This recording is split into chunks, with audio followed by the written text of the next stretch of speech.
I think if it wasn't for Genesis, the book of Genesis, the Christian religion would be best served to simply remove the Old Testament completely from what they believe or what they hold up and say, hey, I believe in the Bible.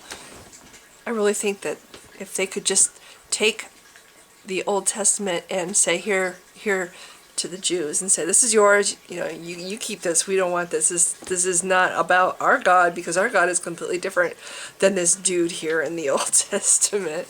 But they can't because of the story of Genesis, the story of Adam and Eve in the garden, and the original sin that, of course, the woman, these bangs are driving me crazy. Anyway, of course, the woman, the vile whatever, temptress. Anyway, I'm digressing. They need that story. They need the story of original sin, because without that story, there would be no need for for God to bring His only Son back to earth, or put Him on the earth to die for our sins. There would not be a need for saviors. There would not be a need for Jesus at all, or Mithra, or any of the other sun gods who came to the earth with that same basic, I'm God's only son and I'm going to die for mankind. It's just a repeating story with different names from, as far back as Egypt. But anyway, the most recent only son is Jesus, supposedly, if he really existed, which again, huge question. There's absolutely no evidence other than the biblical mention of him anywhere.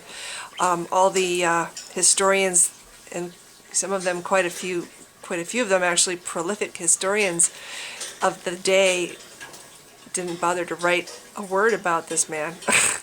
But anyway, again, I digress. They need the book of Genesis, because that is basically the reason they need to.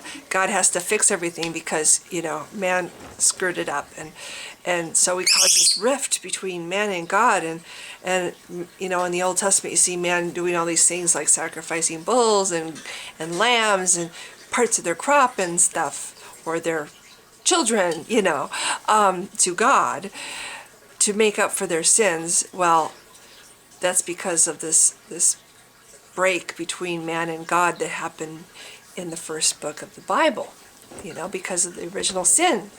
That's always a strange story to me. Okay, if I were to tell you about a guy who's quite experienced at building boats and ships, okay, really good. He makes the most amazing boats and ships, and when he decides he's going to make a special ship, it's going to be his favorite ship, the best ship ever.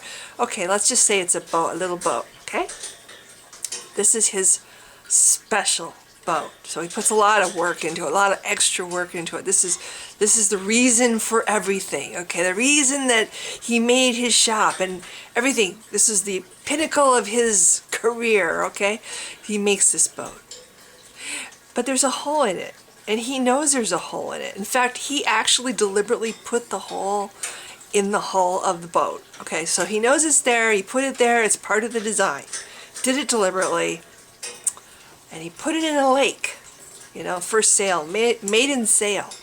Puts it in the lake, maybe he ties it to a dock or something, because he has to go in for lunch. So he leaves the boat there in the lake, goes in for lunch for an hour, comes back out, the boat's gone.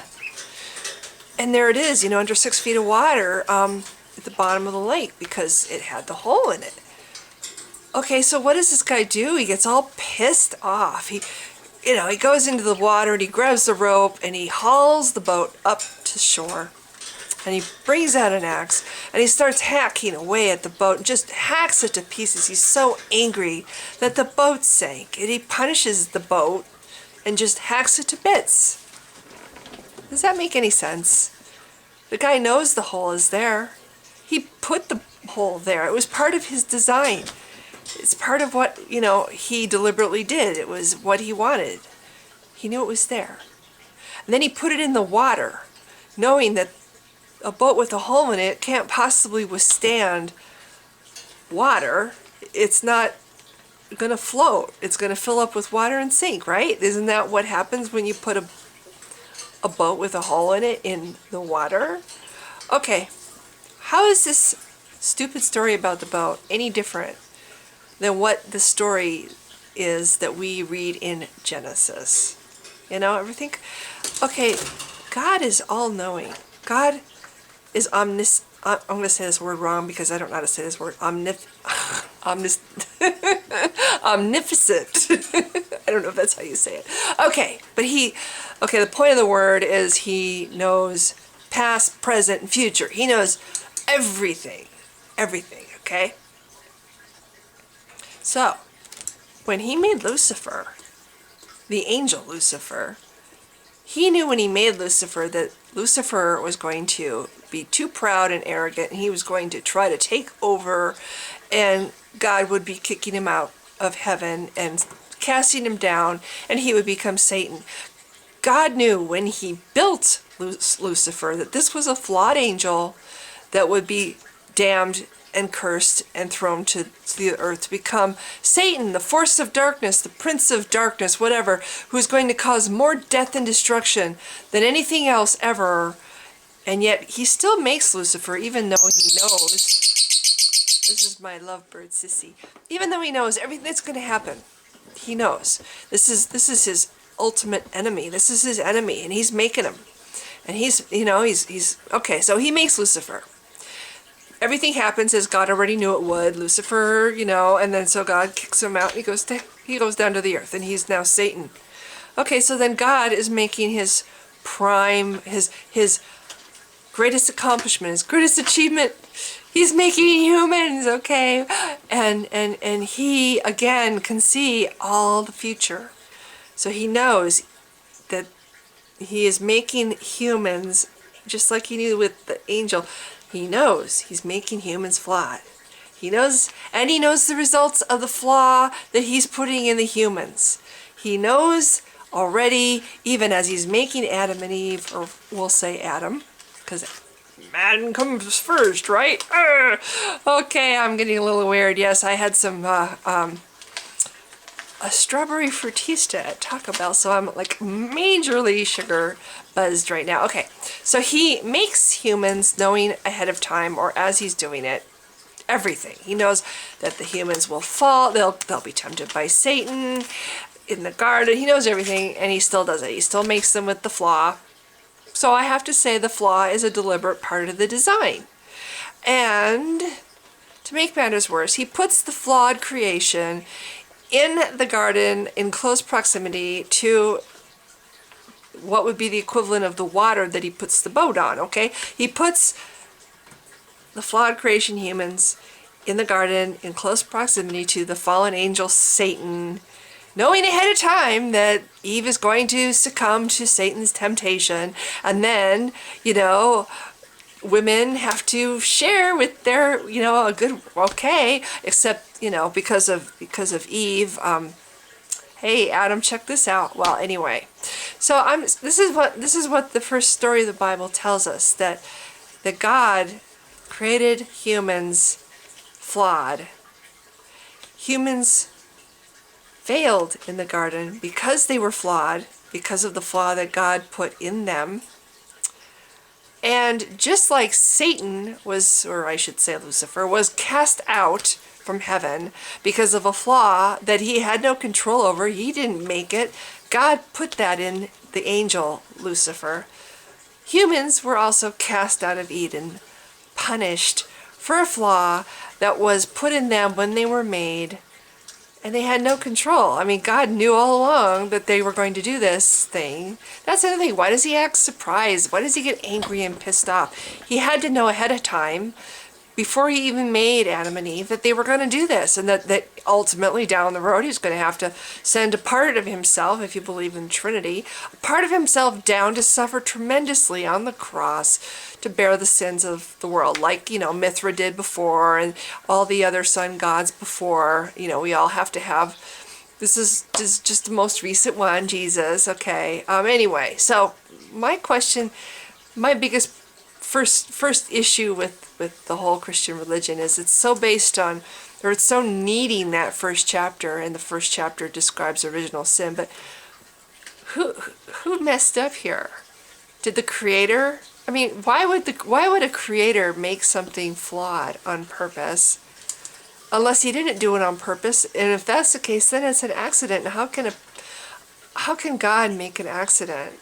But then again, he does clearly make accidents, because during the time of Noah, God's looking around going, geez, humans are all bad, look at how bad these humans, the only good humans are these guys here. So I'm going to destroy everything except for Noah and his family and start again.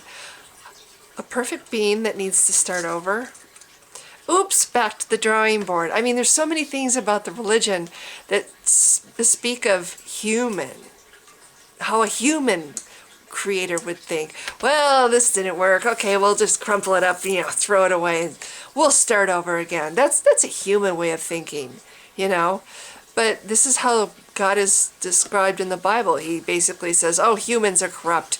Well, wouldn't he have known that before? I mean, when he first put Adam and Eve in the garden, wouldn't he know that several generations down the road there's going to be a whole bunch of really corrupt people that he was going to have to drown, and basically, I mean, we're talking women, children, babies, old people, all the animals, all these people and animals are going to be killed because they're not good, and God knows this. Why didn't he do it right the first time? He's God. He's supposed to know everything. He's supposed to be perfect. Why would he make create his creation flawed? Why would he make a flawed angel like Lucifer, knowing what havoc this flawed angel would cause on the earth? Why would he make Adam and Eve flawed so that they would succumb to Lucifer? And why would he put them in close proximity with Lucifer? It's like he wanted humans to trip up and fail in the garden and be cast out. So what? They then go for the next whatever, giving him homage and homage, or however you say that stupid word, and sacrificing things, and what? It's like, I'm sorry, it doesn't make sense to me. And the whole, well, you're not supposed to question God. You're supposed to be like a little child and just believe and have faith. After a while, I just couldn't do that anymore. I was looking at the Bible going, there's just too many things about this book that, read the Old Testament, people. I have to say that to any Christian who says God is good. Hello, have you read the Old Testament? Have you read? Okay, it's a huge job, I know, to read the whole Bible. But have you read the Old Testament all the way through? Have you really thought about what God did in these stories? He says, thou shalt not kill.